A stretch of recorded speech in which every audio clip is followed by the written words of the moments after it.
everybody, welcome back to this week's episode of Horticultural Hails. We are now on episode 10, which is great. Thank you for sticking around with me. And so let's get straight on with it. To begin with, I'm going to be thinning out my beetroot. So all thinning out is just getting rid of plants where you've sown them, where they're just getting a bit crowded. So with these, I'll get my shut out the way. These are a bit clumped, so you'll want to take out some of these, and that just means that they'll grow and spread better. For beetroot, you want to thin them to about 3 inches apart, which is easier for me. I've just cut a piece of cane, but you can use a ruler or any other measuring device, say a tape measure, and you just get, so we'll take this plant, you measure to about 3 inches, so put it next to it, and then just gently take out all the others around it, just leaving that one plant. That's about 3 inches away, so we'll leave that one. And then you just go along the whole entire row, just doing that. Right, I'm going to time lapse through me doing this. It shouldn't take too long, so I'll see you in a moment.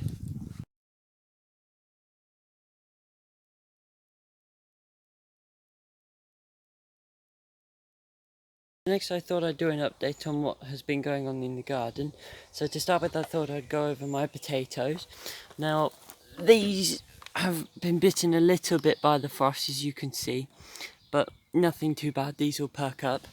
But that was mainly because it was a really cold frost and the fleece I put on them was a little bit thin, but they'll survive.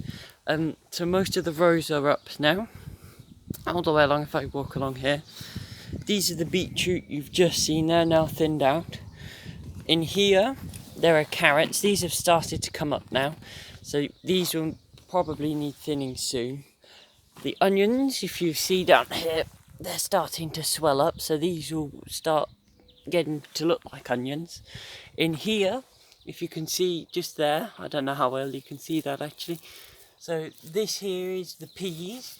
As you can see all the way down the row, they're coming on really nicely now. And under this net, these are all my lettuces. Now they're starting to get big enough to be eaten now. And these down this side, these are all the radishes. We've started eating those as well. And over here is that second lot we planted. These I sowed a bit thick, so I had to thin out just a little tiny bit.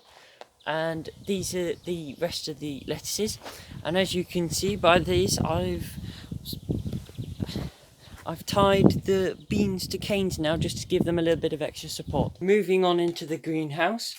Here we have our tomatoes, which we planted. We did have to replace this one because it got wilt, which is annoying, but that's sorted. None of the others luckily have had it. The Uchiki curry have gone boom, which is really, really good, because I was not expecting them to grow that big now. The beans are starting to climb up canes that I put in the pots.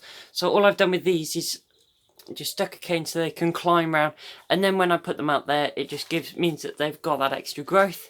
The courgettes, they're growing lovely. These are my spare tomatoes.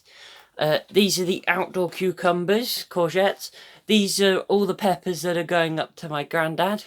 We have melons at the back there, rest of the courgettes. Chilies are going lovely.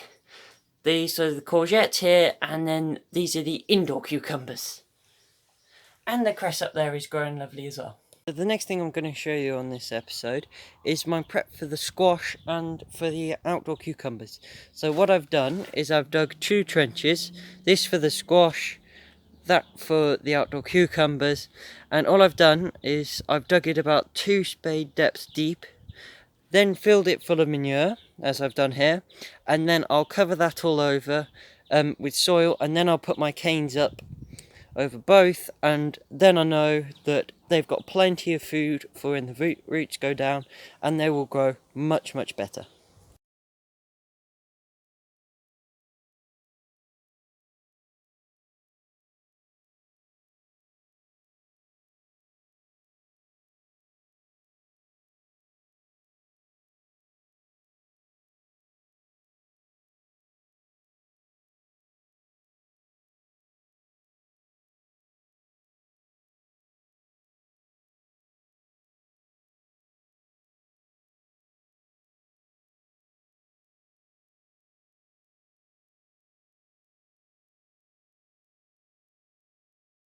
So the next thing I'm going to be doing is celeriac.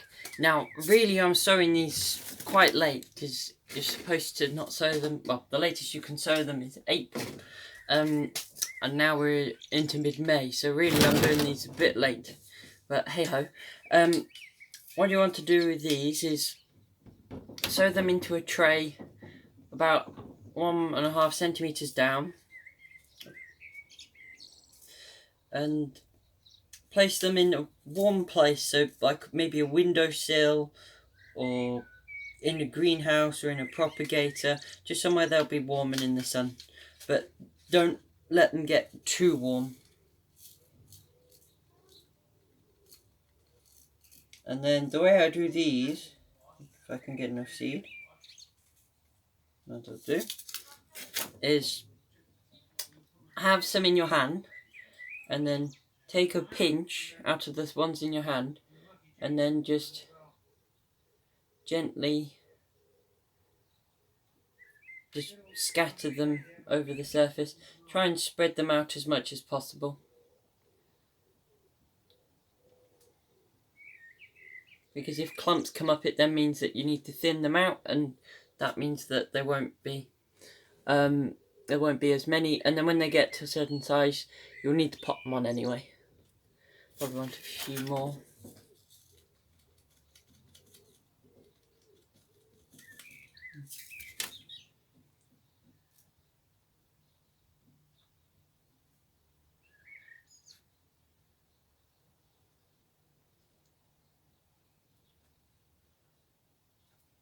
And that's it, that's all you got to do.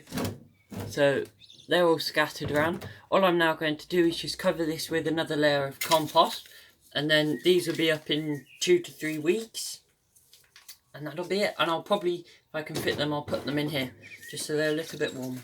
So thank you for joining me on this week's episode of Horticultural Hairs. If you have enjoyed, please leave a like and always subscribe. But even better yet, join me next week for another episode of Horticultural Hairs, and please keep growing those gardens.